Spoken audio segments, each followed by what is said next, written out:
Hi viewers, welcome to our channel. ప్రస్తుతం మనతో పాటు దాము బాలాజీ గారు సీనియర్ జర్నలిస్ట్ ఉన్నారు. వారితో ఒకసారి మాట్లాడదాం. సార్ నమస్కారం. సార్, మహిళల రక్షణ కోసం అని చెప్పేసి గతంలో షీ టీమ్స్ ఏర్పాటు చేశారు కదా, అయితే అలాగే ఇప్పుడు కూడా హీ టీమ్స్ ఏర్పాటు చేయాలని చెప్పేసి బిగ్ బాస్ ఫేమ్ శేఖర్ భాష డిమాండ్ చేస్తున్నారు. ఆయన నిన్న ధర్నా కూడా చేయడం జరిగింది ధర్నా చౌక్లో. మరి హీ టీమ్స్ ఎందుకు ఏర్పాటు చేయాలని ఈయన కోరుకుంటున్నాడు? మరి ఏర్పాటు చేయడం అనేది పాసిబుల్ అవుతుందా సార్? మీరేం చెప్తారు దీనికి సంబంధించి? నిన్న ధర్నా చౌక్లో చాలామంది అడ్వకేట్లు, మన ఎన్జిఓస్ కొంతమంది, తర్వాత సామాజిక సేవకులు, రకరకాల వర్గాలకు సంబంధించిన మనుషులు వచ్చి ధర్నా చేశారు. దీంట్లో ప్రముఖంగా శేఖర్ భాష, బిగ్ బాస్ సీజన్ నెంబర్ 8లో ఆయన పార్టిసిపెంట్. సో ఆయన ఆధ్వర్యంలో ఇది జరిగింది. చాలామంది అయితే అడ్వకేట్స్ కూడా ఉన్నారు దీంట్లో. సో వీళ్ళ డిమాండ్స్ ఏంటి, ప్రధానంగా వీళ్ళు ఎందుకు హీ టీమ్స్ అనే ఒక కాన్సెప్ట్ని పరిచయం చేశారు, హీ టీమ్స్ పెట్టాలని ఎందుకు డిమాండ్ చేశారు, అసలు షీ టీమ్స్ అంటే ఏంటి, వాటి పని ఏమిటి, వీళ్ళు హీ టీమ్ని ఎందుకు అడుగుతున్నారు, ఇలాంటిది ప్రపంచంలో ఎక్కడైనా ఉందా అనే విషయాలు మనం మాట్లాడుకుందాం. యాక్చువల్గా షీ టీమ్స్ అనేది కూడా మన దేశంలో మామూలుగా అయితే ఎక్కడా లేదు.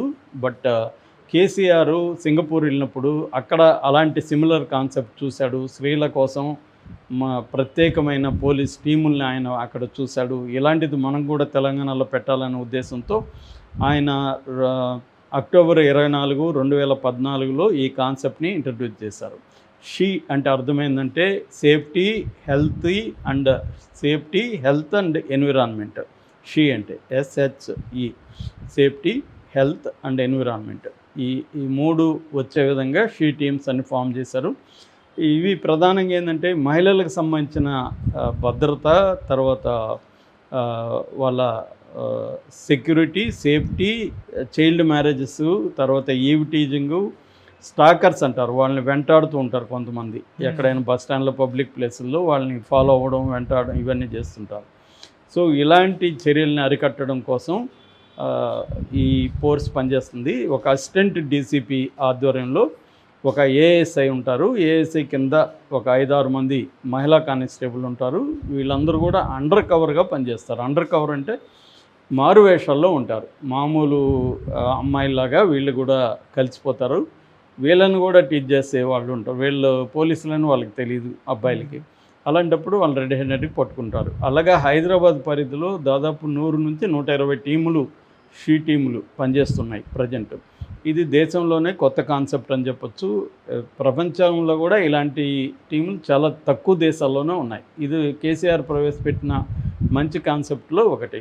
ఇది ఎబ్సెంట్గా కూడా పనిచేస్తుంది. దీని తర్వాత చాలా చోట్ల ఉమెన్ మీద ఇటువంటి క్రైమ్స్ తగ్గాయి అనేది కూడా మనకు గణాంకాలు చెప్తున్నాయి. ఫర్ ఎగ్జాంపుల్ రాచకొండ కమిషనరేట్ పరిధిలో 85% డౌన్ అయిన కేసులు, స్త్రీలని హరాస్మెంట్ కేసులు షీ టీమ్స్ వల్లే, ఎఫెక్టివ్గా పనిచేయడం వల్లే అనేది. అంటే ఒక్కసారిగా వీళ్ళు ఎక్కడంటే అక్కడ పట్టుకోవడం వల్ల భయపడుతున్నారు.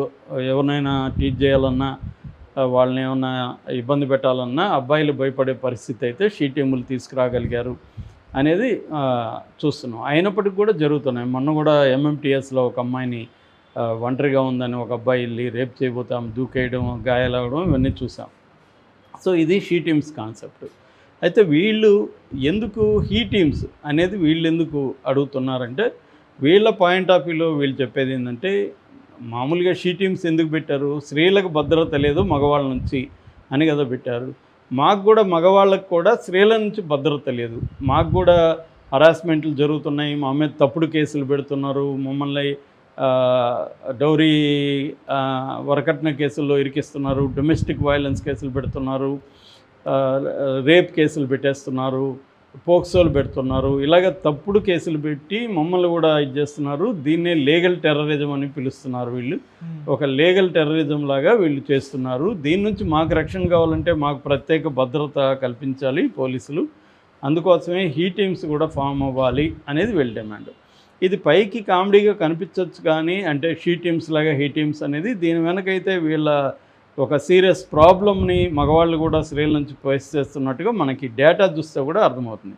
ఫర్ ఎగ్జాంపుల్ ఎక్కువగా మిస్యూజ్ అయ్యే చట్టాల్లో 498A అంటారు. ఈ చట్టం వీళ్ళకి స్త్రీలకి భద్రత కోసం క్రియేట్ చేసింది వాళ్ళకి. ఆ చట్టం ఇప్పుడు మగవాళ్ళని అరెస్ట్ చేసే టూల్గా మారిపోయింది. ఒక centre for the social research అనే ఒక సంస్థ దీని మీద రీసెర్చ్ చేసింది. దేశవ్యాప్తంగా ఎన్ని కేసులు ఇలాగా మిస్యూజ్ అవుతున్నాయి అంటే, అక్కడ భర్త ఏమాత్రం అరెస్ట్ చేయకపోయినా అతనికి భార్యకి గొడవలు వచ్చినప్పుడు 498 పెట్టేయడం ఇది జరుగుతుంది. 498A పెట్టేయడం. సో ఈ సంస్థ సెంటర్ ఫర్ సోషల్ రీసెర్చ్ సంస్థ తేల్చింది ఏమంటే, దాదాపు 20% కేసులు ఫాల్స్ కేసులని, అంటే 498 కింద 100 కేసులు, 498A కింద 100 కేసులు పెడితే అందులో 20 కేసులు తప్పుడు కేసులు అనేది వీళ్ళ రీసెర్చ్లో తేలింది. ఇది చాలామంది ఈ మధ్య అతుల్ అనే ఒక అతను, మన అతుల్ సుభాష్ అనుకుంటా, బెంగళూరు అతను 58 పేజీల లెటరు, తర్వాత సుదీర్ఘమైన గంటకు పైన వీడియో చేసి సెల్ఫీ వీడియో సుప్రీంకోర్టుకి అప్పీల్ చేస్తూ అతను ఆత్మహత్య చేసుకున్నాడు. తన భార్య తనని ఎలా హరాస్మెంట్ చేసిందో. అలాంటి కేసులు బాగా పెరుగుతున్నాయి. అంటే అబ్బాయిలు వాళ్ళ భార్యలు హరాస్మెంట్ తట్టుకోలేక ఆత్మహత్యలు కూడా బాగా పెరుగుతున్నాయి. రెండవది domestic violence case, domestic violence చట్టం, అది కూడా బాగా దుర్వినియోగం అవుతుంది. మూడవది పోక్సో మీద ఆల్రెడీ మాట్లాడుకున్నాం. ఈ మధ్యనే కోర్ట్ అనే సినిమా కూడా పోక్సో ఎట్లా దుర్వినియోగం అవుతుందని చెప్తున్నారు. అమ్మాయిలైనా అబ్బాయిలైనా 18 ఏళ్ళు లోపల ఉండే వాళ్ళతో లైంగికంగా వాళ్ళ సమ్మతితో కలిసినా కూడా పోక్సో వర్తిస్తుంది. కానీ ఇది ప్రధానంగా అబ్బాయిల మీదనే పెడుతున్నారు. అబ్బాయి అమ్మాయి ఇద్దరు 18 ఏళ్ళు లోపల వాళ్ళైనా వాళ్ళిద్దరి మధ్య లైంగికంగా జరిగిన అబ్బాయే నేరస్తుడిగా పెట్టేస్తున్నారు ఈ కేసుల్లో. కాబట్టి అమ్మాయే అబ్బాయిని రెచ్చగొడుతుంది, సెడ్యూస్ చేస్తుంది, అబ్బాయి రంగంలో దిగుతాడు. సో ఇద్దరి మధ్య రొమాన్స్ జరుగుతుంది. ఇది ఇంట్లో తెలిసేసరికి అమ్మాయిల తల్లిదండ్రులు వెళ్ళి పోక్సో కేసు పెట్టేస్తున్నారు. అబ్బాయి జీవితం నాశనం అవుతుంది. తప్పు ఎవరిదంటే ఇద్దరిది. ముందు అసలు అమ్మాయి కదా సెడ్యూస్ చేసింది. ఇలాంటి కేసులు హైకోర్టులే అనేక సార్లు దీని మీద మాట్లాడాయి. సో అందుకని అమ్మాయిల సెక్స్ ఏజ్ని 16 ఏళ్ళకి చేయమని కూడా అనేక హైకోర్టులు సెంట్రల్ గవర్నమెంట్కి విజ్ఞప్తి చేశాయంటే మనం దీంట్లో ఉండే సీరియస్నెస్ అర్థం చేసుకోవచ్చు. ఇక మూడవది డైవర్స్ అండ్ అలిమోనీకి సంబంధించి చాలామంది డైవర్స్ ఎందుకు అడుగుతున్నారంటే, పెళ్లి చేసుకోవడం, రిచ్గా అయిన చూసి పెళ్లి చేసుకోవడం, ఏదో ఒక వీళ్ళకి ఇష్టం వచ్చిన అబ్బాయిలతో తిరగడం, దాంతో భర్త గొడవ చేస్తే వీడి మీద కేసు పెట్టడం. ఎలిమోనీ అంటే భరణం కింద డబ్బులు లాగడం. అంటే వాళ్ళని ఇంటిల్లిపాదిని, వాళ్ళ చెల్లెల్ని, వాళ్ళ అమ్మని, నాన్నని, ముసలి వాళ్ళని అందరిని పెట్టేయడం, అరెస్ట్ చేయడం. ఇప్పుడు కోర్టు బయట పరిష్కారం. కోర్టు బయట నాకు 2 కోట్లు 3 కోట్లు వాళ్ళ ఆస్తిని బట్టి ఇస్తే నేను విత్డ్రా చేసుకుంటాను అనడం. ఇలాంటి కేసులు కూడా బాగా పెరిగిపోయినాయి. డైవర్స్ అండ్ భరణం కేసులు కూడా. అందుకని ఇవాళ చాలామంది పెళ్లి చేసుకునే ముందే అగ్రిమెంట్లు రాసుకొని పెళ్లి చేసుకుంటున్నారు. మన ట్రంప్ తెలుసు కదా, ట్రంప్ కూడా ఇవాంకాని పెళ్లి చేసుకోకముందు ఇలాంటిది అగ్రిమెంట్ రాసుకొని పెళ్లి చేసుకున్నాడు. కోయిన్ అనే వాళ్ళ గురువు అడ్వకేటు ఈ సలహా ఇస్తే దాన్ని బట్టే చేసుకున్నాడు. అట్లాగే సమంత విషయంలో కూడా నాగార్జున ఎలా రాయించుకున్నాడు అనేది కూడా వార్త అప్పట్లో వైరల్ అయింది. ఇది ఇప్పుడు ఈ మధ్య ఏమవుతున్నారంటే, అందరూ భర్తలు హుషారుగా పెళ్లి చేసుకోకముందే అగ్రిమెంట్లు రాసుకుంటున్నారు. ఒకవేళ మనం విడిపోతే నేను ఇంత ఇస్తాను, లేకపోతే ఇంత ఇవ్వను, దానికి నాకు సమ్మతి అంటేనే నువ్వు పెళ్లి చేసుకోని. ఎందుకంటే ఆ స్థాయిలో కేసులు పెరుగుతున్నాయి అన్నమాట. మూడవది వర్క్ ప్లేస్ డైనమిక్స్. వర్క్ ప్లేస్లో ఇప్పుడు అబ్బాయిలు అమ్మాయిలు పనిచేస్తుంటారు. అబ్బాయి ఏదో ఈ అమ్మాయిని సరిగ్గా పనిచేయలేదని అబ్బాయి బాస్గా ఉంటాడు.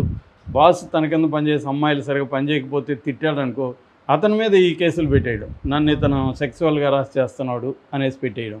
ఇలాంటివి కూడా బాగా పెరుగుతున్నాయి అన్నమాట. సో ఈ యాంగిల్లో నుంచి వీళ్ళు అడుగుతున్నారు. అయితే మనం డేటా చూస్తే అబ్బాయిల మీద అమ్మాయిల వైలెన్స్ ఎక్కువ ఉందా ఇండియాలో, అమ్మాయిల మీద అబ్బాయిల వైలెన్స్ ఎక్కువ ఉందా, ఈ రెండిట్లో ఏది ఎక్కువ ఉందని చూస్తే ఇప్పటికి కూడా అమ్మాయిల మీద అబ్బాయిల వైలెన్సే ఎక్కువ ఉంది. For example 2022 national NCRB national crime records bureau ప్రకారం మన దేశంలో 58,24,946 కాగ్నిజబుల్ అఫెన్సెస్ జరిగాయి. ఇందులో అరెస్ట్ అయిన వాళ్ళ సంఖ్య 3,50,000 రఫ్గా, అంటే కరెక్ట్గా చెప్పాలంటే 3,49,492 క్రైమ్స్ ఉమెన్ చేసినట్టుగా చెప్తున్నారు. అంటే 6% క్రైమ్స్ ఉమెన్ చేశారు. మొత్తం 94% క్రైమ్స్ మేలెస్సే చేస్తున్నారు. కాకపోతే ఇక్కడ ఇంకొక లెక్క ఏంటంటే, చాలా ఉమెన్ చేసే క్రైమ్స్ కనిపించవు, వీళ్ళ హరాస్మెంట్ అనేది బయటికి కనిపించదు, వీళ్ళు పోలీసులకు కూడా కేసులు పెట్టట్లే మగవాళ్ళు. అందుకని మనం ఇంకొక లెక్క కూడా చూడాలని చెప్తున్నారు వీళ్ళు. For example save India family foundation అని ఒక మెన్స్ రైట్స్ గ్రూపు, మగవాళ్ళ హక్కుల కోసం పనిచేసే ఒక సంస్థ, దాని పేరు సేవ్ ఇండియా ఫ్యామిలీ ఫౌండేషన్. వాళ్ళు చెప్తుంది అంటే దాదాపు 40% మగవాళ్ళ ఆత్మహత్యలకి వీళ్ళే కారణం. అందుకని మనం లెక్కలు తీస్తే 2022లో మగవాళ్ళు ఎంతమంది చనిపోయారు, ఆడవాళ్ళు ఎంతమంది చనిపోయారు అని చూస్తే ఆత్మహత్యలు చూస్తే 45,026 మంది ఆడవాళ్ళు ఆత్మహత్యలు చేసుకుంటే మగవాళ్ళు 97,912 మంది, దాదాపు డబుల్గా మగవాళ్ళు ఆత్మహత్యలు చేసుకున్నారు. ఈ ఆత్మహత్యలు ప్రధానంగా ఫ్యామిలీ రిలేటెడ్ కారణాల వల్లే చేసుకున్నారు. ఇందులో దాదాపు 40% కేసుల్లో మగవాళ్ళని స్త్రీలే ఇండైరెక్ట్గా ఇది ఆత్మహత్య కాదు హత్యే అని ఈ సంస్థ రీసెర్చ్ చెప్తుంది. అంటే ఈ మధ్యకాలంలో ఏమైందంటే స్త్రీలు మగవాళ్ళ మీద చేసే హింస పెరుగుతోంది. అంటే గత 4 ఏళ్లలో 4% నుంచి 6%కి పెరిగింది. ఇది మనకి ఎక్కువ పెరిగినట్టు కనిపిస్తుంది, కానీ ఓవరాల్ లెక్కల్లో చూసుకుంటే 94% స్త్రీల మీద జరిగే అత్యాచారాలు కావచ్చు, రేప్స్ కావచ్చు, ఇవే ఎక్కువ ఉన్నాయి. ఫర్ ఎగ్జాంపుల్ 2022లో 31,000 రేప్ కేసులు నమోదైనాయి స్త్రీల మధ్య. అట్లాగే ఇతర వైలెన్స్ కేసులు 64,000 పైన కేసులు నమోదైనాయి. అంటే ఓవరాల్గా ఇప్పటికి కూడా 94% స్త్రీల మీదనే స్త్రీల మీద వైలెన్స్ అనేది, స్త్రీల మీద అత్యాచారాలు కావచ్చు, వైలెన్స్ కావచ్చు, స్త్రీల హత్యలు కావచ్చు, అవే 94% ఉన్నాయి. ఓన్లీ 6% మాత్రమే స్త్రీలు చేస్తున్నారు అనేది ప్రధానంగా మనకి గణాంకాలు చెబుతున్నాయి. ఓకే. కాబట్టి మగవాళ్ళ డిమాండ్స్లో అసలు